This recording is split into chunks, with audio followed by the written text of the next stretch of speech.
ನಮಸ್ತೆ. ನಾನು S K ಕುಪ್ಪಸ್ತ್, Vivekananda ಯೋಗ ವಿಜ್ಞಾನ ಕೇಂದ್ರ, ಬಾಗಲಕೋಟೆಯಿಂದ ಮಾತಾಡ್ತಾ ಇದ್ದೀನಿ.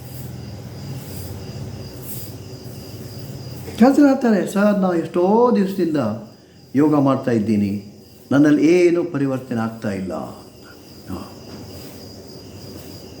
ಅದಕ್ಕೆ ಸಾಮಾನ್ಯ ಕಲ್ಪನೆ ಕೆಲವೊಂದಿಗೆ ಯೋಗ ಅಂದರೆ ಬರೀ ಆಸನಗಳೇ ಯೋಗ ಅಂತ ತಿಳ್ಕೊಂಡಿದ್ದಾರೆ.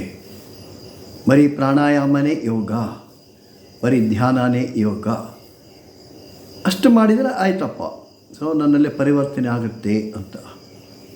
ಆದರೆ ಪತಂಜಲಿ ಅಷ್ಟಾಂಗ ಯೋಗದ ಮೊದಲ ಹಂತಗಳು ಯಮ ಮತ್ತು ನಿಯಮಗಳು, ಅದನ್ನು ನಾವು ಫಾಲೋ ಮಾಡಿಲ್ಲ ಅಂದರೆ ಸೊ ನಾವು ಏನು ಮಾಡಿದರೂ ಸಹಿತ ನಮಗೆ ಅದು ಉಪಯೋಗಕ್ಕೆ ಬರಲ್ಲ.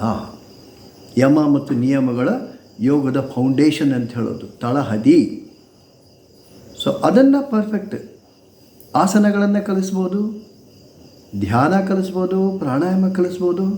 ಅದು ಯಮ ನಿಯಮಗಳನ್ನು ತಿಳ್ಕೊಂಡು ಸ್ವತಃ ನಮ್ಮ ಜೀವನದಲ್ಲಿ ನಾವು ಅನುಸರಿಸಬೇಕಾಗುತ್ತೆ, ನಾವು ಪಾಲನೆ ಮಾಡಬೇಕಾಗುತ್ತೆ. ಫೌಂಡೇಶನ್ ಗಟ್ಟಿ ಇರಲಿಲ್ಲ, ಮೇಲಿಂದ ನಾವು ಏನೇ ಮಾಡಿದರೂ ಅದು ನಮ್ಮ ಉಪಯೋಗಕ್ಕೆ ಬರಲ್ಲ. ಸೊ ಮೊದಲನೆಯದ್ದು ಯಮ ಅಂತ ಹೇಳೋದು. ಸೊ ಯಮ ಅಂದರೆ ಏನದು? ಸತ್ಯ, ಅಹಿಂಸೆ, ಆಸ್ತೇಯ, ಅಪರಿಗ್ರಹ, ಬ್ರಹ್ಮಚರ್ಯ, ಈ 5 ಭಾಗಗಳು. ಇದನ್ನು ಸ್ವತಃ ಜೀವನದಲ್ಲಿ ನಾವು ಅನುಸರಿಸಬೇಕಾಗುತ್ತೆ. ಸತ್ಯ ಅಂದರೆ ನನ್ನ ನಡವಳಿಕೆ, ಇದು ಸಾರ್ವತ್ರಿಕವಾಗಿ ನಾನು ಹೆಂಗಿರ್ತೀನಿ, ಇವೆಲ್ಲನೂ ಸಹಿತ ಸಾರ್ವತ್ರಿಕ ನಡವಳಿಕೆಗಳು ಹೇಳೋದು. ಸೊ ನಾವು ಹೆಂಗಿರ್ತೀನಿ, ಸತ್ಯದಿಂದ ನಡ್ಕೋಬೇಕು ಜೀವನದೊಳಗೆ. ಎಲ್ಲರೇ ಇದು ಕಲಿಯುಗ, ಹೆಂಗೆ ನಡೆಯಲಿಕ್ಕೆ ಬರುತ್ತೆ? ಹೌದಾ? ಇಲ್ಲ, ಸತ್ಯಮೇವ ಜಯತೆ ಹೇಳ್ತೀವಿ ನಾವು. ಸತ್ಯದಿಂದ ನಡ್ಕೊಂಡಾಗ ಅದಕ್ಕೆ ಜಯ ಸಿಕ್ಕೇ ಸಿಗುತ್ತೆ. ಸತ್ಯ ಹರಿಶ್ಚಂದ್ರನ ಕಥೆ ಕೇಳ್ತೀವಿ, ಮಹಾತ್ಮ ಗಾಂಧಿಯವರ ಕಥೆ ಕೇಳ್ತೀವಿ. ತಮ್ಮ ಜೀವನದಲ್ಲಿ ಯಾವ ರೀತಿ ಸತ್ಯವನ್ನು ಅವರು ಅನುಸರಿಸಿದ್ರು. ಅದೇ ಥರದ ಸತ್ಯ ನಮ್ಮ ಜೀವನದಲ್ಲಿ ನಮಗೆ ಬೇಕು. ಇನ್ನು ಅಹಿಂಸೆ, ಹಿಂಸೆಯನ್ನು ಮಾಡದೇ ಇರುವುದು, ನಾನ್ ವಯಲೆನ್ಸ್, ಅದನ್ನು ಸಹಿತ ಒಬ್ಬ ಯೋಗ ಸಾಧಕ ಪ್ರಾಕ್ಟೀಸ್ ಮಾಡಬೇಕಾಗುತ್ತೆ. ಎಂಥ ಅಹಿಂಸೆ ಅದು? ಕಾಯ, ವಾಚ, ಮನಸ. ದೈಹಿಕವಾಗಿ ಹಿಂಸೆ ಮಾಡಬಾರ್ದು, ಮಾತುಗಳಿಂದ ಬೇರೆಯವರಿಗೆ ನೋವಾಗಬಾರ್ದು. ವಾಚ, ಮನಸ, ಮನಸ್ಸಿನಲ್ಲಿ ಸಹಿತ ಬೇರೆಯವರ ಬಗ್ಗೆ ನಮಗೆ ಕೆಟ್ಟ ಭಾವನೆಗಳು, ಹಿಂಸಾತ್ಮಕ ಭಾವನೆಗಳು ಮನಸ್ಸಿನಲ್ಲಿ ಬರಬಾರದು. ಕೃತ, ಕರಿತ, ಅನುಮೋದಿತ. ಸ್ವತಃ ನಾನು ಹಿಂಸೆ ಮಾಡಬಾರದು, ಕೃತ ಕರಿತ ಮಾಡಿಸಬಾರ್ದು, ಅನುಮೋದಿತ, ಎಲ್ಲ ಹಿಂಸೆ ನಡೀತಿದ್ರೆ ಅದನ್ನು ಸಪೋರ್ಟ್ ಮಾಡಬಾರದು. ಅದು ಯೋಗ ಸಾಧಕ ತನ್ನ ಜೀವನದಲ್ಲಿ ಅನುಸರಿಸಬೇಕಾಗುತ್ತೆ. ಆಸ್ಥೇಯ, ಕಳವು ಮಾಡದೇ ಇರುವುದು. ಯಾವುದೇ ಹಣ ಇರ್ಬೋದು, ವಸ್ತು ಇರ್ಬೋದು, ಏನೇ ಇರ್ಬೋದು, ಅದನ್ನು ಕಳವು ಮಾಡದೇ ಇರುವುದು ಆಸ್ಥೇಯ.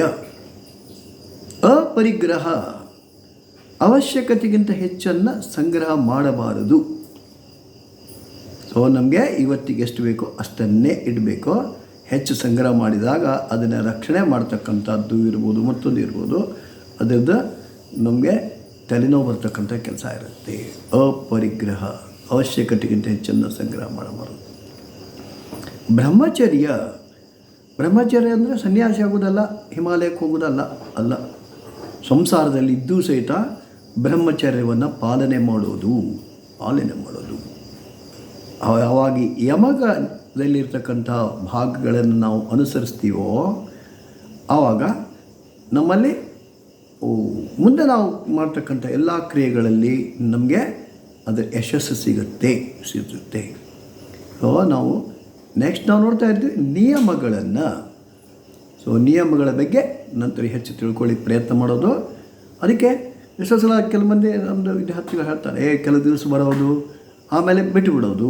ಆಸನಗಳೇ ನಮ್ಗೆ ಆಸನ ಮಾಡಲಿಕ್ಕೆ ಬರುತ್ತೀರಿ, ಪ್ರಾಣಾಯಾಮ ಮಾಡ್ತೀವಿ, ಸೊ ಮನೆಯಲ್ಲಿ ಮಾಡ್ತೀವಿ ಅಂತ ಹೇಳ್ತಾರೆ, ಆದರೆ ಅದನ್ನು ಪ್ರಾಕ್ಟೀಸ್ ಮಾಡಲ್ಲ. ಅದಕ್ಕೆ ನಿರಂತರ ಯೋಗ.